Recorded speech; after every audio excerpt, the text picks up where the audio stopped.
ابھی ننھا سا پودا ہے بڑا ہوگا تو پھل دے گا، ابھی ننھا سا پودا ہے بڑا ہوگا تو پھل دے گا، میری قوم کا بچہ بچہ ہوا کا رخ بدل دے گا۔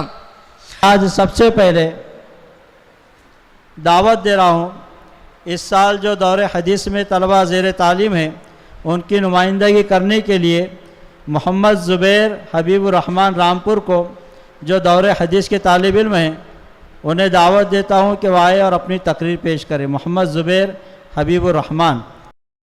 والصلاة والسلام على سید الانبیاء والمرسلین محمد وآلہ واصحابہ اجمعین ومن تبعهم بإحسان إلى يوم الدين، أما بعد، قال الله تبارك وتعالى في القرآن المجيد: فأعوذ بالله من الشيطان الرجيم، بسم الله الرحمن الرحيم، اقرأ وربك الأكرم الذي علم بالقلم علم الإنسان ما لم يعلم۔ وقال رسول الله صلى الله عليه وسلم: خيركم من تعلم القرآن وعلمه۔ دست معصوم کو وہ لوحے قلم دیتا ہے، دست معصوم کو وہ لوحے قلم دیتا ہے، نونہال قوم کو وہ قندیل حرم دیتا ہے، بانٹتا پھرتا ہے روشنی سورج کی طرح، ڈوبتا ہے تو ستاروں کو جنم دیتا ہے۔ اسٹیج پر رونق افروز بزرگان دین اور کثیر تعداد میں تشریف فرما علماء کرام، السلام علیکم ورحمۃ اللہ وبرکاتہ۔ بھارت ہمیشہ اسلامی تعلیم و تربیت، تہذیب و تمدن، دعوت و تبلیغ، اشاعت القرآن و سنہ کا گہوارہ رہا ہے۔ اس ملک میں جب بھی دین متین کی نورانی شکلوں کو مسخ کرنے کی سازش رچی گئی اور روح اسلام کو کھوکھلا کرنے کی کوشش کی گئی تو ان حالات کو دیکھ کر سب سے پہلے اہل اللہ اور علماء دین کے قلوب بے چین ہوئے، جنہوں نے دنیا کو انسانیت کا پیام، وفا کا پیغام، یقین محکم کی دعوت اور عمل پیہم کی ندا دی۔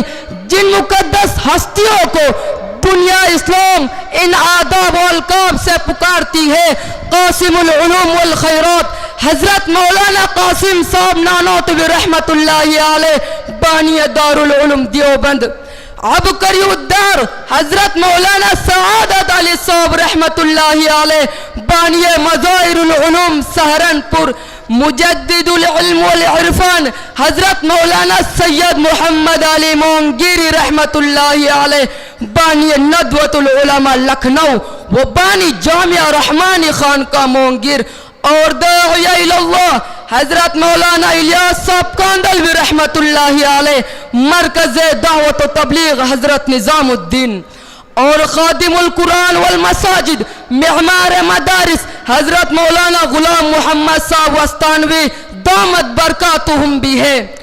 انہی جیسے مقدس ہستیوں اور جوال العلوم والفنون نے دنیا کے گوشے گوشے اور چپے چپے میں مکاتب، مدارس، مراکز، مساجد اور خانقاہوں کا ایسا پائیدار جال بچھایا اور دعوت و ارشاد اور تعلیم و تربیت کا ایسا بیج ڈالا جو مٹائے نہ مٹ سکے، اور پوری ملت اسلامیہ ان کے انوار و برکات سے سیراب و فیضیاب ہو رہی ہے۔ ان حضرات کے لگائے ہوئے تناور درختوں کا سایہ اتنا دراز ہوا کہ بہت سے کفرستان چمنستان محمد کا باغ ہو گئے۔ یہ مدارس اسلامیہ دین کے قلعہ اور بنیادی اساس ہے۔ انہی مدارس میں جامعہ اسلامیہ اشاعت العلوم کلکوا اور اس کی شاخیں بھی شامل ہے، جس کا قیام ایسے علاقے میں عمل میں آیا جہاں جہالت کی تاریکی، غربت و افلاس اور بدعات و خرافات عام تھی۔ 6 طلبہ اور ایک استاد سے آغاز ہوا اور آج الحمدللہ 12,000 سے زائد طلبہ ایک ہی احاطے میں زیور تعلیم سے آراستہ ہو رہے ہیں. عقاب کی طرح اڑنے والے، بجلی کی طرح چمکنے والے، سیلاب کی طرح امنڈنے والے اور آندھی کی طرح چھا جانے والے وہ کون ہے؟ یہ جدید و قدیم کا سنگم، علوم اسلامی اور علوم عصریہ کے خادم القرآن و تجوید، معمار مساجد و مکاتب، رئیس المدارس، مفکر قوم و ملت، صدیق ثانی، غسال کعبہ، بانی جامعہ اسلامیہ، اشاعت العلوم کلکوا، حضرت مولانا غلام محمد صاحب وستانوی مد ذلہ العالی ہے.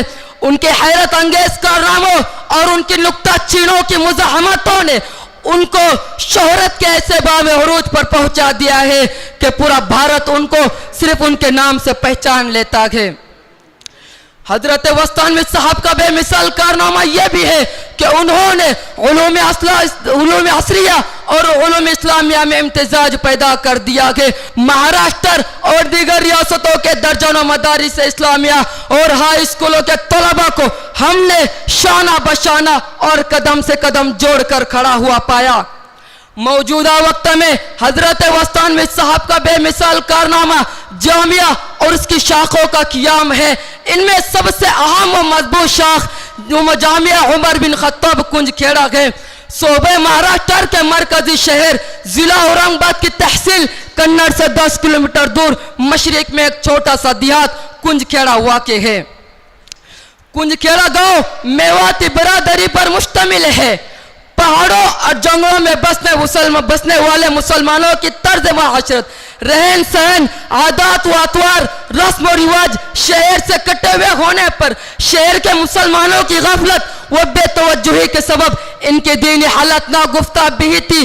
یکم میں سن 1995 میں علاقے کے چند باشعور اور دینی غیرت و حمیت رکھنے والے سرکردہ حضرات کی خواہش پر ہمدرد قوم ملت حضرت مولانا غلام محمد وستانوی صاحب نے کنج کھیڑا گاؤں کے جنوب میں 2 کلومیٹر کے فاصلے پر ایک غیر آباد لیکن پرفضا مقام پر اللہ تعالیٰ کا نام لے کر عارف باللہ بقیت السلف والخلف حضرت مولانا قاری صدیق احمد باندوی نور اللہ مرکزہ کے مبارک ہاتھوں جامعہ عمر بن خطاب کنج کھیڑا کی بنیاد ڈالی.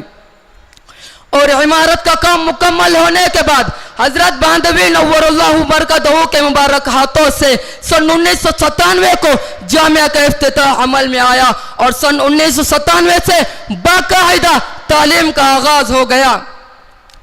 آج سے 25 سال قبل ایک وادی ویرا میں ننھے پودے کی صورت قائم ہونے والی دینی درسگاہ آج الحمدللہ ایک گلستان علم و فن میں تبدیل ہو چکی ہے. اس کی فلک بوس اور خوشنما عمارتیں اور ان میں زیر تعلیم دینی و عصری علوم کے طلباء و طالبات کی دلربا صداؤں سے جنگل میں منگل کا سا سما بن گیا ہے. اور اس مینار نور سے پھوٹنے والی رنگ برنگی علم شعاعیں پورے صوبہ مہاراشٹر کو نور بنا رکھی گے. دینی و عصری تعلیم کا ایک حسین امتزاج ہے جو اسے اور درسگاہوں کو بلا شبہ ممتاز اور نمایاں کرتا ہے. الحمدللہ جامعہ عمر بن خطاب میں فی الحال بیک وقت متعدد تعلیم شعبے جات نہایت سرگرمی اور کامیابی کے ساتھ جاری و ساری ہے. ابھی ننھا سا پودا ہے، بڑا ہوگا تو پھل دے گا. ابھی ننھا سا پودا ہے، بڑا ہوگا تو پھل دے گا. میری قوم کا بچہ ہوا کا رخ بدل دے گا. الحمدللہ جامعہ عمر بن خطاب نے امت کو کئی علماء اور حفاظ، ائمہ و خطبہ، مقررین و واعظین، مدرسین، مفسرین اور قراء اکرام کی بڑی تعداد مہیا کی. تو ایک طرف مدرسۃ البنات کی شکل میں امت کی بچیوں کو ایمان و عقائد اور معاشرت زندگی میں اہم کردار ادا کرنے کے قابل بنایا، تو دوسری طرف علوم عصریہ کے میدان میں کئی اطباء و ڈاکٹر اور ٹیچر حضرات کی شکل میں ناقابل فراموش خدمت انجام دی ہے. سامعین اکرام، جامعہ کا شعبہ علوم عصریہ اس اعتبار سے بھی قابل قدر اور عام ہے کہ طالبان علم نبوت کو یہاں زمانے کی آنکھ میں آنکھ ملا کر جینے کا سلیقہ سکھایا جاتا ہے. عصر حاضر کے جدید تقاضوں کو پورا کرنے اور مغرب سے آئے ہوئے طوفان کا رخ پھیرنے کا ہنر وہ صلاحیت ان کے اندر پیدا کی جاتی ہے. ایمان کی پختگی اور عمل کی درستگی کے ساتھ ان کے اندر اتنا حوصلہ اور امنگ پیدا کی جاتی ہے کہ وہ ایک طرف حافظ قرآن، عالم کتاب و سنت، مفسر و محدث اور ادیب و مصنف ہو، تو دوسری طرف طب و سائنس بڑے آفیسر اور ماہر قانون داں بھی ہو اور علم و فن کے میدان میں کامل دستگاہ رکھتے ہو.